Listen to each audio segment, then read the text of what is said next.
3, 2, 1, go!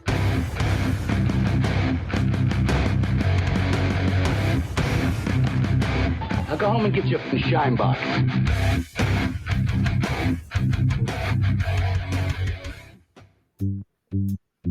Welcome back, everybody. This is another episode of Go Get Your Shine Box. We're a little late by a day, but according to Joe, it's no big deal. And that's no big deal. A little special shout out to Robert in South Florida. Welcome to the show. I'm glad that you're listening. Robert, I welcome you. Welcome aboard, Robert. I happen to know Robert. Anyway, tonight's topic, I'm going to give you the topic before we mess around a little bit. 5 tips to train with a handgun without going to the range. Don't shoot yourself in the foot. Don't shoot yourself in the foot. We'll touch on some safety, some functionality, some new stuff, and a few other things. And don't shoot yourself in any other place. Why don't we throw that in there? Well, how about don't freaking shoot yourself? Yeah.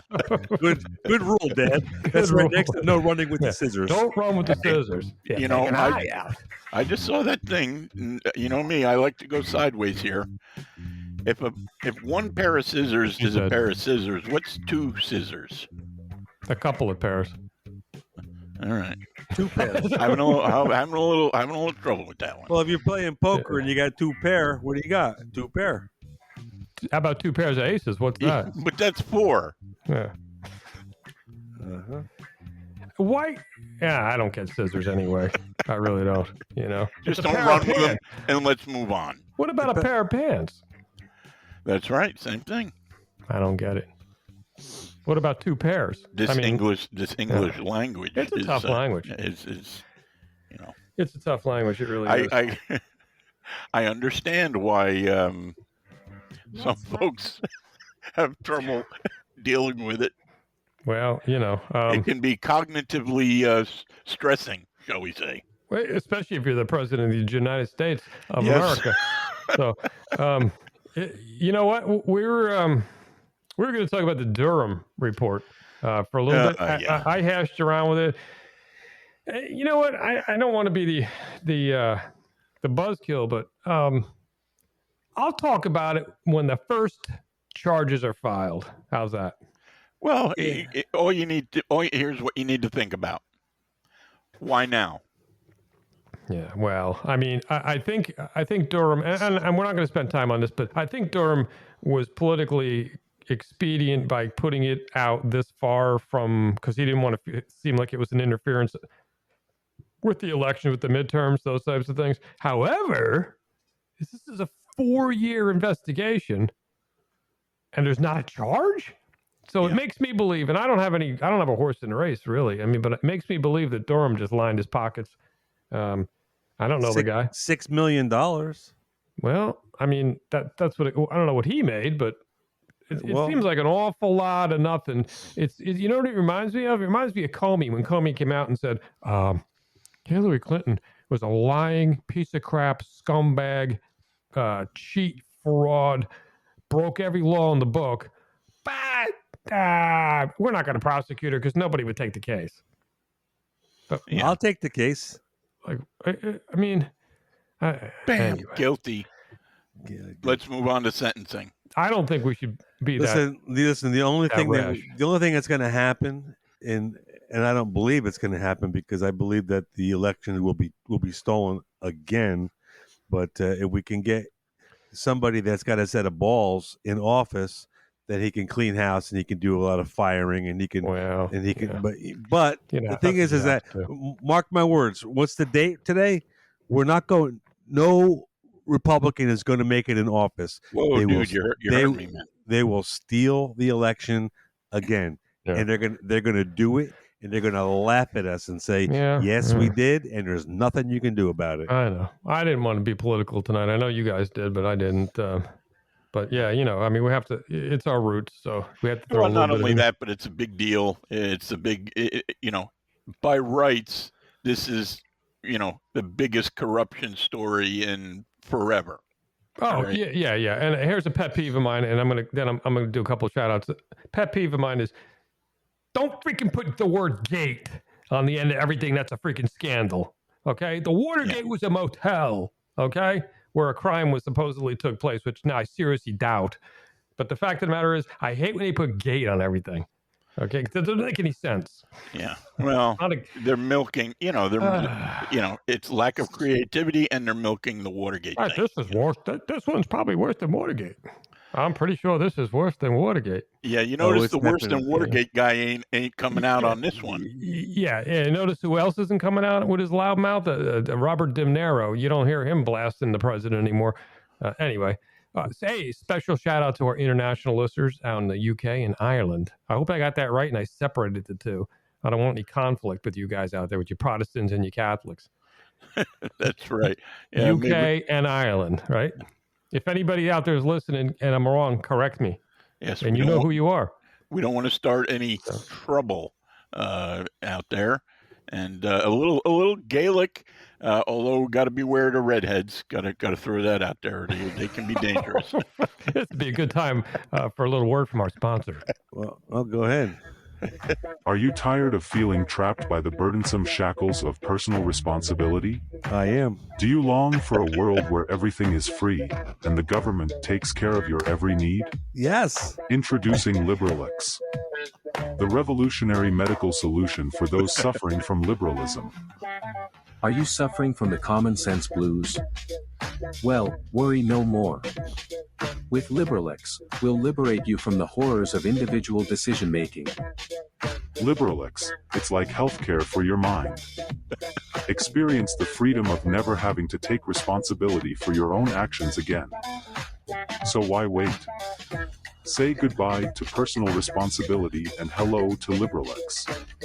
Side effects may include chronic entitlement, loss of ambition, and an uncontrollable urge to blame others for your own problems. Liberalex is a fictional product meant for satirical purposes only. Remember, personal responsibility and critical thinking are essential for a functioning society. Liberalex, because why work hard when you can just demand more? Call now. And don't forget to listen to Go Get Your Shine Box wherever you get your favorite podcasts. Shineboxcontact@gmail.com. Well, there you go. Liberalex is on sale now. That sounds like a terminal condition there. Wow, that's for me, man. It's the first drug that's released over the counter that takes care of mental illness. So, and it's we don't really sell it, but we will like your support. So, topic tonight, like I mentioned before, 5 tips. I picked 5. We might throw in a bonus. You guys might throw in something, but we'll start with tip. let's. She said. Anyway, right now there's nearly 30 states in the United States that have gone fully constitutional carry, Can I just jump in here for a second? Can I say hallelujah? Can I get a sentence out? Yeah. Does that include the state that says that you can carry, but you actually can't because it's still next to impossible to get the permit? No. Go ahead. It doesn't. It doesn't count. That's what we call a constitutional tragedy. Yeah. And in my view, and I don't, this might not be taken to heart by some people, but in my view, if you're blatantly breaching the Constitution, and by the way, a Supreme Court order, that's called anarchy, especially if your local government's doing it. And I think that should be dealt with in the most harsh of manners. But I will not be accused of fomenting violence. Yeah, well, living under communism, as Joe and I do, we're not necessarily familiar with all these things like the Constitution. That's permitless carry, right? Basically. There's like 27, 28 states or something. Yeah, and the interesting part about that is Florida, for example, it goes into effect in July. Florida's constitutional carry is concealed, where a lot of other states have constitutional carry, which I don't want to say forbid conceal, but they promote open carry as constitutional carry. Yeah. So you carry your 6-shooter on your side then? Yeah, to or see. or in my case a 20 shooter. But I don't really, I'm not a big, like, if I had the opportunity to carry open, that's not my thing, because I like the fact that it's concealed, because obviously you have the well, the two things. Sometimes the presence of a firearm alerts people and it makes them upset. Sometimes it makes them crawl up into a little fetal position and cry. And sometimes you would get a challenge. If it's concealed, you have the availability of surprise, and it's kind of like, for me, it's like my business. It's not your business unless you make it your business, and then it starts getting loud. But if I was in a state that would only let me carry open, I'd have a 6-shooter on each leg. Okay. Well, Yeah, you got to choose your area, because in some of these areas, a local scholar might run up and try and relieve you of your property. Yeah. In which cases that constitutes deadly reply. Right. I would give him some lead. I mean, And let me make this perfectly clear. I'm not a lawyer, so don't take any advice from me based on legal advice, because this is a satirical show. So do we have that out there? Yes, I saw a drone going overhead. I figured I'd get that out there. Yes, and there's a red dot not in one of my these four-prop window Jones. over here. Well, and it also depends on what state you live in. I was having a conversation with you the other day, and there was this guy in Florida who, in the middle of the night, had some young gentleman, if you want to call him young gentleman, break into his house, and he leveled him with his AK-47. And when the sheriff was being questioned by the media, they wanted to know if he was going to be charged. And the guy and the sheriff said, "Are you kidding me? No, he's not going to be charged. He was protecting his house, protecting his castle." Florida has an interesting law, and and don't ask me to quote it. It might even not be on the books anymore, but I believe it is. Their castle laws, castle doctrine laws, and property. When I first moved to Florida, it was perfectly okay to use. I'm not even joking. You could use lethal force to protect your property. And I would never, a car radio isn't, I would never do such a thing. You have to use it. You have to balance that with ethics and morality. But there is such a thing. You can get to that point. So if somebody, a law enforcement officer told me once, if there's a guy in your house at 2 a.m, you got to bet your bottom dollar he's not there to play cards with you. So,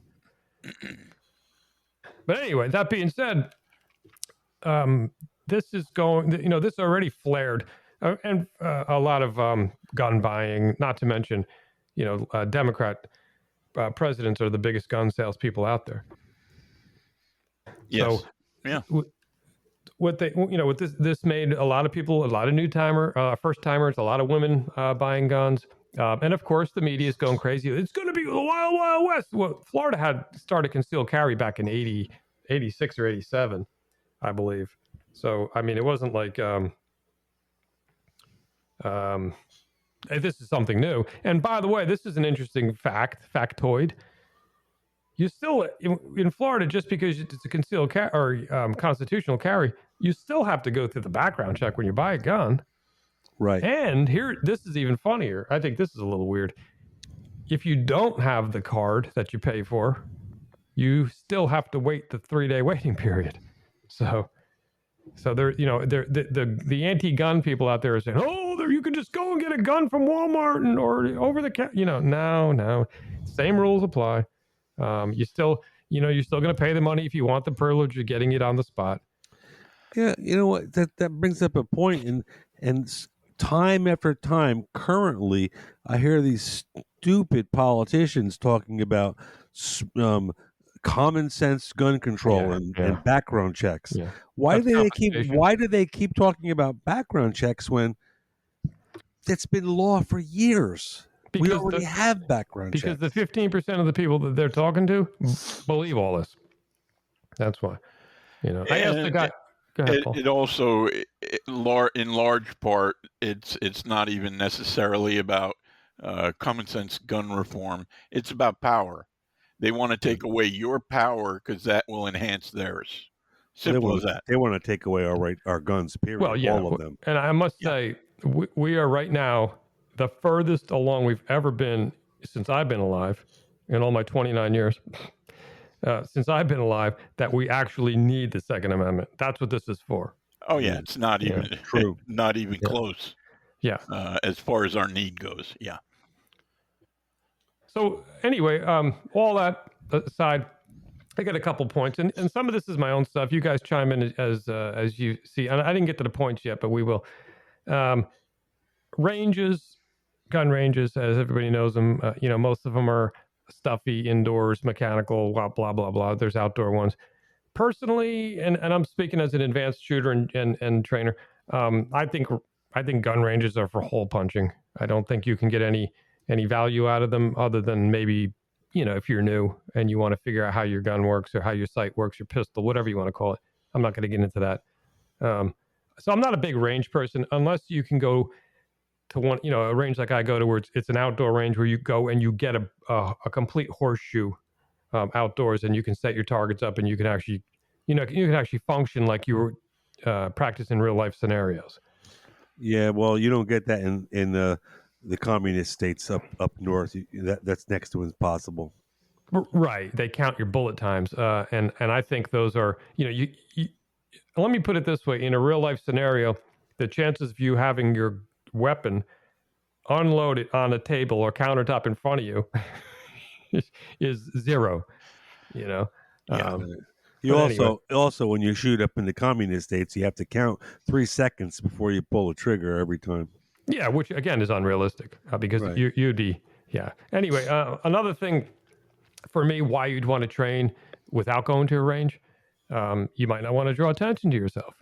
Like I have the availability to go to a very private range where I can have a complete horseshoe berm to myself, no surveillance cameras, and I can train the way I want to train.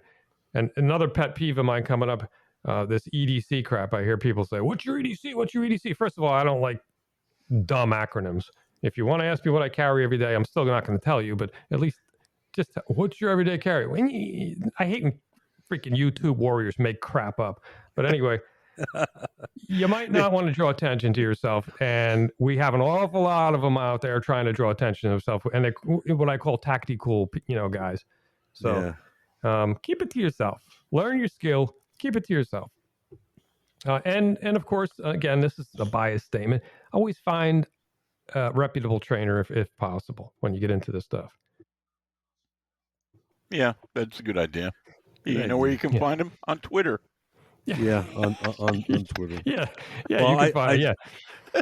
I told you I just recently was working with with a family member, first time gun buyer. Pretty like zero, very very intimidated by the gun, but that's okay. The first thing I told him before we even took the gun out of the box, and I heard this from a wise man who once told me that every bullet has what attached to it? It's got a lawyer attached to it. Damn right, has a lawyer attached to it. And every time that bullet leaves the barrel, you ain't getting it back. Yeah, you don't get it back. You don't get it back. Once that leaves the barrel, it's done. So you can shoot your kid, you can shoot your cat, you can shoot your dog, you can shoot your neighbor. Yeah, it was an accident, but you're responsible for that. And I drilled that in his head. I said, what comes out of that gun, you're responsible for. Absolutely. So, and if anybody has any questions out there and they want to email, that's fine, and we can answer deeper questions, or even we could even do a deeper show into different functionalities and break down the gun safety rules. And I didn't want to get into that, the basic stuff. Keep your finger off the trigger, don't aim what you don't want to destroy, all that stuff. That's out there, and anybody can look that up. Just for Jim's benefit, don't be the next ND to go viral. Yeah. Well, I know you love the acronyms, sir. ND? Negligent discharge. Negligent discharge, yeah. Not to be mistaken with premature ejaculation. Okay. This is much worse. yeah, you could hurt Possibly. somebody. Yeah. But anyway, this is a cool clip I found. And before we get into the actual tips, I think this is really cool. I think you guys are even going to like it because you're going to be a little surprised. This is a narration excerpt from one of Wyatt Earp's books that he wrote later on in the early 1900s. I think it's pretty cool. So check this out. The most important lesson that I learned from proficient gunfighters is that the winner of a gunplay usually was the man who took his time. The second thing I learned was if I hoped to live long on the frontier, I would shun flashy trick shooting or grandstand play as I would poison. I was a fair hand with a pistol, rifle, or shotgun, but I learned more about gunfighting from Tom Spear's cronies during the summer of '71 than I dreamed was in the book. Those old-timers took their gunplay seriously, which was natural under the conditions in which they lived. Shooting to them was considerably more than aiming at a mark and pulling a trigger. Models of weapons, methods of wearing them, means of getting them into action and operating.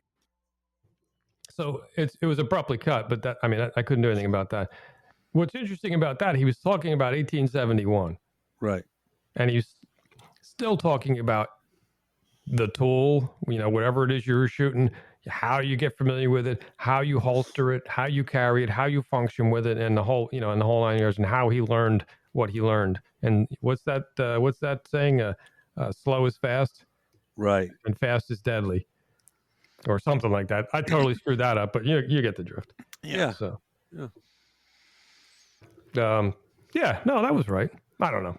Yeah, you could shoot 20 times fast, but if you don't hit the target, so what? Yeah, that's a pretty cool book, and he talks about the hip shooters, and he was talking about Wild Bill and how he put on his shows. However, when he shot in real life, there wasn't any flash. It was it was straight up basic functionality, getting you up on target, sight alignment, and that was it. So I thought that was kind of cool. Dug that one up from the old archives. So it sounded familiar for some reason. Yeah, you know what? I bet one or all of us have probably dug into that. That guy's Wyatt Earp was pretty interesting character. Was that his voice, by the way? No. I don't know who narrated it, but actually into the tips. Number one, and I kind of put these in order of kind of importance, and you'll see why. Number one, safety and functionality. So it's kind of like what the narrator was talking about. First of all, if you've never held a gun, or if you have several handguns, because we're basically talking about handguns here. If you don't know the functionality of the gun in broad daylight while you're looking at it, you're not going to know the functionality of the gun in diminished light situations when your heart beats about 320, you got 4 pounds of crap in your pants, and you got tunnel vision. You're definitely not going to know it. Right. So the time to learn that stuff is when you're sitting around, and this is what's cool. You don't have to be at a range, but you do have to make sure there's nothing, there's no ammo in your gun. No live ammo in the room would be my preference. But you can learn safety. Anybody can go online and look for the 4 basic safety tips. We're not going to go over them now because it's just, they're out there. But I would venture to say the most important thing is the awareness and the functionality of the handgun in this case. And when I say that, when I first train with people and they've never handled a gun, I use a blue gun, what they call a blue gun. It's an exact replica in solid plastic or poly, whatever they call it. And I check for when they're manipulating the gun, making sure there's nobody's crossing. They're not putting it across your face. The barrel's in a safe location, which is down or down range, not up. Those types of things. And that's the perfect opportunity to get used to where the safety is, where the decocker is, the hammer is, the trigger. And most modern day guns, you can use a snap cap and you can dry fire. So you can get used to the squeeze, the feel of the trigger, and those types of things. So, we won't get any particulars. I wouldn't want to give away anybody's secrets on what they may or may not own, if you know what I mean. Yeah. Well, let's see. Everybody's got a 9mm. Ooh, big surprise. Yeah. I got another tip for you. Go ahead. Oh boy. Bonus. Don't play Russian roulette with a semi-automatic handgun. Yeah. But didn't they used to call that Polish Russian roulette? Is that what they call that? I thought it would be something from the ghetto, but Shut up, racist. the academic version. Yeah. Oh man. Tip number 2 to train while you're not at the range. You can do. I know what people are going to say when I say this, because I'm 12 years old. I'm probably going to giggle too when I say dry loads. Okay, and reloads. You can dry load your magazine. You can pop the magazine out. You can pop it back in. You can cycle, and you can do this with snap caps, which are obviously inert. And you can do it blindfolded. You can do it any way you want to do it, but it's part of the functionality. So again, if you're going to be responsible enough to carry a handgun, hopefully with that responsibility is going to come a second magazine, which is the thing that holds the bullets. I would suggest carrying as much ammo as you possibly can at any given time. Well, so you're going to want. I think that's really that's key too, though. I mean, learn everything about your gun. Oh, absolutely. You have to know everything you can about it in the light. And you learn learn it so that you can pick your gun up and you can be comfortable with it. If you pick your gun up and you're not comfortable, if it makes you nervous or you can't. You've got to be. It has to be just something like a tool that you're very comfortable with. Can I talk now? No, I'm still talking. So go ahead. Go ahead. You did mention the blindfold thing, but field strip. Yeah. As far as getting comfortable with the thing, you're taking it apart. You're seeing what's inside. Oh, look, there's some pieces. Good point. Not that big a deal. Get to the point where you can take it apart and put it back together, blindfolded in the dark, hiding under your freaking kitchen table, whatever. And it'll take some of the mystery or whatever you want to call it out of the functioning of the gun. No, absolutely. Yeah, absolutely. And it's interesting because you get to know the weapon intimately, if you will. And that's right. Because it is if you form this relationship, it's going to be a lifesaver. Hopefully not. And you'll come to look at it more as a tool than whatever the media tells you it is. This killing the thing. Mystique of the black handgun. Yeah. Right.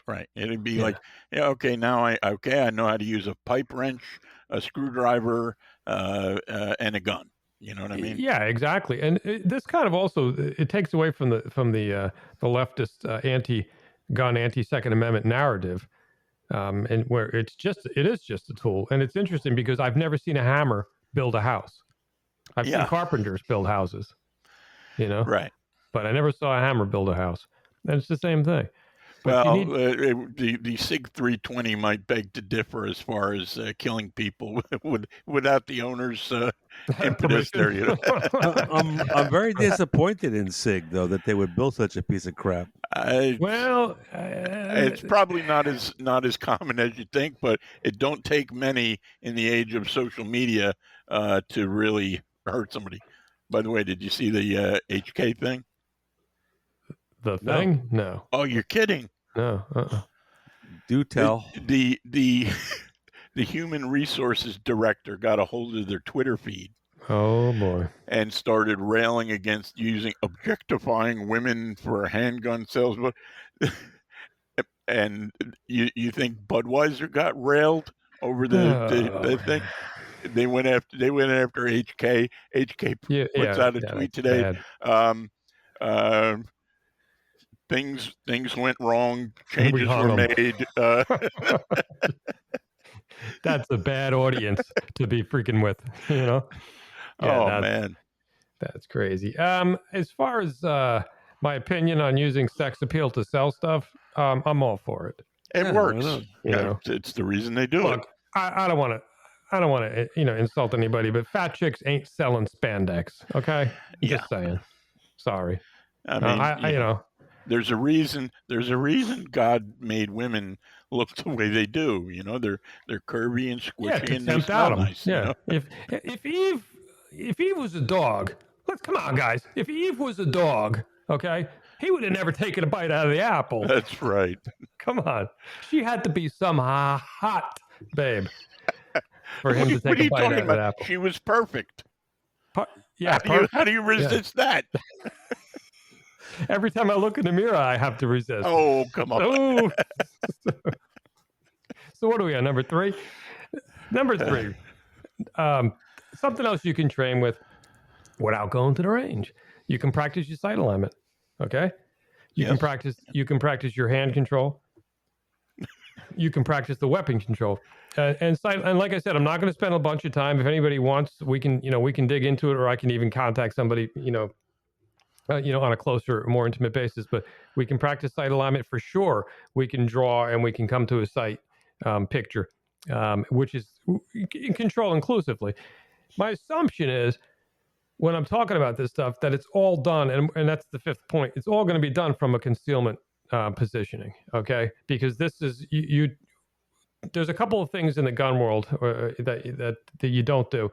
Your gun's never going to sit on the kitchen table and then you're going to pick it up and you're going to shoot a target with it. That's probably not going to happen. You're also not going to outdraw a gun that's already drawn, or as they say in the Old West, you can't outdrop a drop. Well, speak for yourself. Yeah, there you go. Unless you absolutely think you're going to die, you're probably going to get killed. And you're not bulletproof, okay? No, it's not the movies. You put your hands. You put your hands up in the air until he focuses attention on somebody else.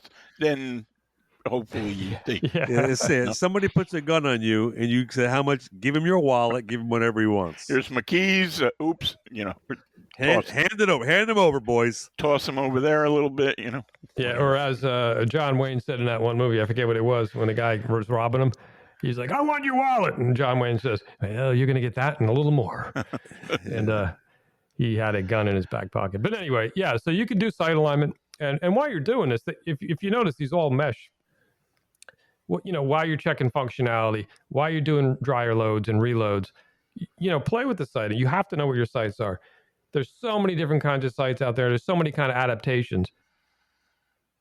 There's the 3-dot, of course. There's all kind, and then they have these. And again, I'm interjecting my opinion. They have these stupid freaking reflex sights on a handgun. I don't get that. Here we go, putting your opinion out there. The stupid sights. Okay. The stupid why would you put a freaking scope on a pistol? Anyway, point blank range for me is 21 feet. That's point blank range.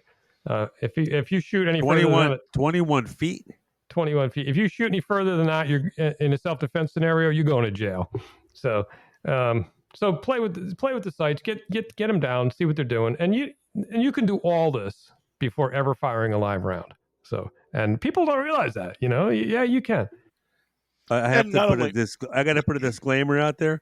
Would you say if you shoot under 21 feet, over 21 feet, you're going to jail? That's my opinion. Okay. Well, that depends on the state. In New Jersey, if you defend yourself, you're going to jail. You're going to jail. Yeah, that's true. And in Florida, if you don't defend yourself, you're going to jail. So, or the hospital, because somebody's going to beat you up. I can't believe you didn't draw. But so I'm being a little facetious about that, but I don't. Put it this way: if God and John Browning wanted a freaking scope on a pistol, they'd have put one on it. Okay, right. Just go with what you got, and whatever you do, for gosh sakes, don't go modifying your gun. Don't play freaking Monday morning. What do you call it? Gunsmith, and start playing with your crap and putting the little thing up front that says "Wait for the flash" or the what is it? The Punisher thing. Don't. If you want to change something, change the grips. That's it. If anything else, take it to a certified gunsmith. There is an exception for a scope on a handgun, though. That's if you got one of them wild pig guns. Those 44 Magnum, for hunting or something. The exact kind of gun that you wouldn't conceal. Right. Yeah. Right. So, number 4 way to train without going. Can I just say something? Yeah. you mentioned 21 feet. There's a reasons for that. Yes. You want to go over that? It's called the 21-foot rule. I can't remember the guy's name. Tuller rule or something. You know what? I don't remember the academic part of that, but I do know that I trained extensively. Actually, I think I can officially use that word with that 21-foot rule, particularly pertaining to edged weapons. Yeah. Well, that's the difference is that gun versus knife. The Tuller rule, and this guy from I think it's from like the 80s showed that inside of 21 feet, a guy with a knife is going to kill you if you got to draw your gun and blah blah blah blah blah. So, well, conclusively, probably he'll stick you or cut you at least. Yeah. Well, right. Okay. Yeah, and in scenarios on both the edged weapon side, which I happen to be fairly proficient in, a little something called Persev, but nobody's going to know what that is. But anyway, on both sides, coming in with a fixed blade, because if you're going to fight with a knife, you're going to carry a fixed blade. That could be an entirely different show, but versus the person that has a concealed weapon. And we also did level 3 police officer scenarios where they had level 3 safety holsters, not concealed, but there's some consideration to get the gun out. Yeah, right. So you could move, or I could move easily with a decent, what they call a martial arts slide. Cadence coming in and well within gutting range before the actual handgun was pulled from either a security holster or a concealed weapons to the point where he may or may not been able to get a shot off. Now, the proficiency with the knife is important because any Tom, Dick, or Harry can start swinging a machete, okay? But somebody that's really proficient with a knife is going to put it where it counts, and you're not going to get back up. Some of these, subclavian and brachial plexus thrusts and whatnot will put you unconscious in 30 seconds. You'll bleed out in 3 minutes. That's the end of it. That's the end of the game. You're not getting stitches. Well, I didn't mean to open up thoracic surgery with Jim tonight, but basically it's sort of like a legal standard. If somebody's within that 21-foot circle, legally there is a precedent that is understood that if they've got like an edged weapon, you are in mortal danger at that point. Right. Thanks for reining me in on that, by the way. After hearing this conversation, I'll have my gun out way before 21 feet. Well, that is part of the point. And there's two things. If you're not trained and this scenario happens, because I did this in real life and studied it. If you do this in real life and you don't have any training, guess what you don't do while you're pulling your gun? Give you one guess. If you have the opportunity, what you're not looking, I don't know what. You don't back up. Oh. Because in a gun versus gun or gun versus knife or any other paramilitary situation in this regard, distance is your friend. People don't have a tendency to back up because you can actually defeat that rule if you have the room behind you and you have the wherewithal to pull back as you draw on your weapon. But anyway, that's very technical. And what are your credentials, by the way? Does anybody need to know? I know less about putting out fires than I know about guns. That I took that line from Clint Smith, and I got a clip from him too. Oh, I was hoping you'd have some Clint. Yeah. Anyway, I'm going to play that now. But I got some credentials out there. I trained with law enforcement, military, civilians, and I trained military, law enforcement, and civilians in handgun discipline, mostly edged weapons. Some empty hand, some weapon, weaponry. But anyway, that's not what the show's about. One more tip, and then we'll go to that clip. And this, Joe, you can attest to this. And this is something that I use, not because I don't want to go to the range or not because I don't want ammo, but because it's very convenient. I use laser ammo. Yeah. Particularly I use a Pink Elephant, the training cartridge in 9mm, whatever your caliber your handgun is, and it's pretty cool. Coupled with some reactive software, which you could get for free, or you could spend a bunch of money. I have a projector that'll put some pretty cool stuff up, and the laser shoots out. The camera from your system picks up the laser and registers as a shot. I think that it's an absolute fantastic, inexpensive tool to really learn your gun. Yeah, and not only that, but I don't have the projector and the targeting, but just watching watching your aim point and sight seeing alignment it practice. Yeah, right, sight alignment, steady through the trigger pull and all that. Yep. Really, really valuable and cheap. You know. Yeah, it is cheap. absolutely. Compared to a box of 9mm, you know. Yeah. And if you have if you have a good weapon, I'm shooting. Actually, the weapon I use this mostly in is a tourist because it's basically a double action. You can keep pulling the trigger without having to reset it. So it's pretty cool, and you can do all kind of concealed stuff. You can pull up, and if you do have it hooked up to the software, which is free anyway, you can do reactive timing and all kinds of stuff. And you don't have to go to the range. And I will tell you this: I've used this before, and I've used a lot of these techniques before with people that have been to the range and have fairly significant amount of shooting time, and have improved their accuracy, probably anywhere from 15 to 20%. I believe that. I was training with or teaching somebody, and they had a striker fired handgun, right? And had to pull the slide back every time to recock it, and I thought that was absolutely a good thing because it really got them to be able to feel the gun, rack the slide, True. Yeah, find memory. out, with magazine in, magazine out, slide lock, all that stuff. So, I mean, it really got them to use every feature of the gun and got them familiar with it. I mean, I know that for somebody that knows how to use a gun, knows their gun, having to rack the slide back every time could be a little bit of a pain in the neck, but it's really a good tool, fantastic tool. Yeah. Well, it also, in some cases, it'll give you the ability to do it both single action, double action. Yep.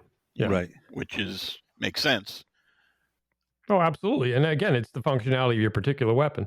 Assuming you're talking about you've got a double action pistol, which I happen to have. I have a double action, single action.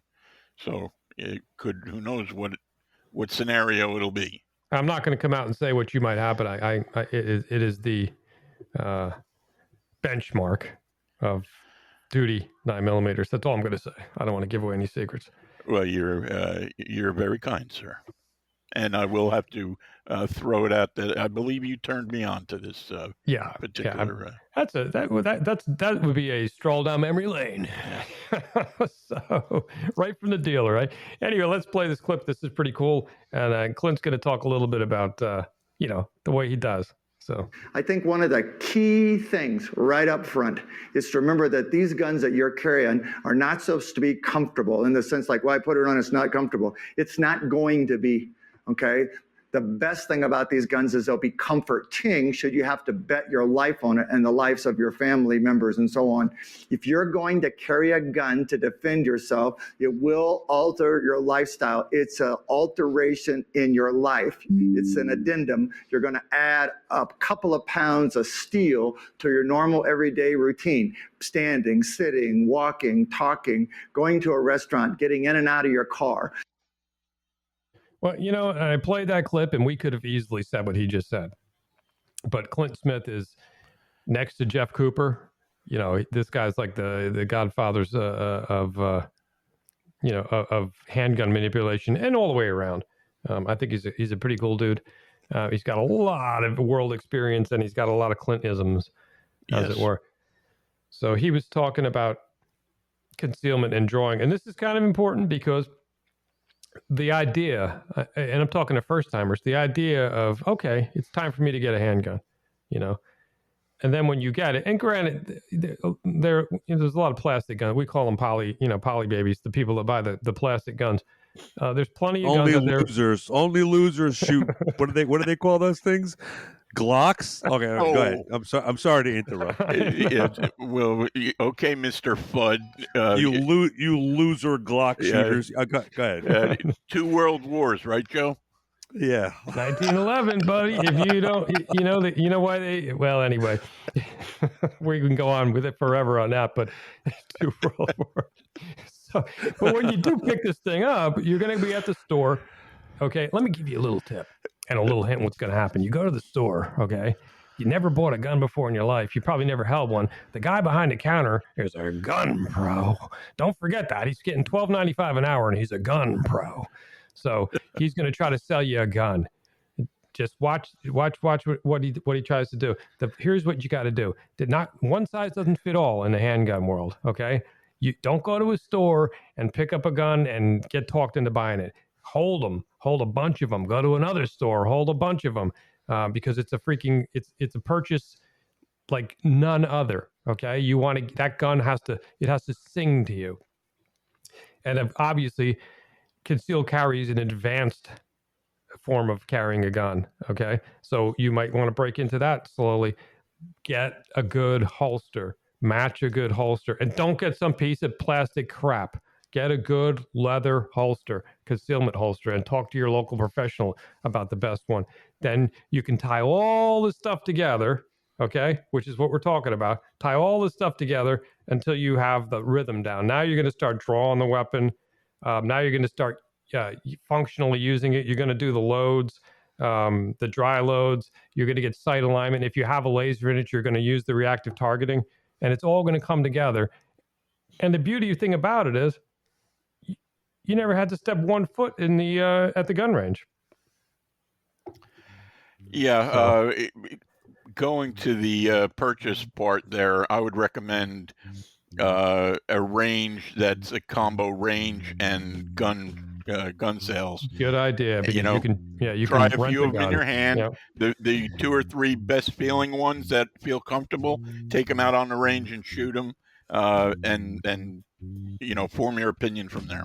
Yeah, this is a life or death investment. So. And sticking the gun in your belt pointed at your junk is not a good idea. And no.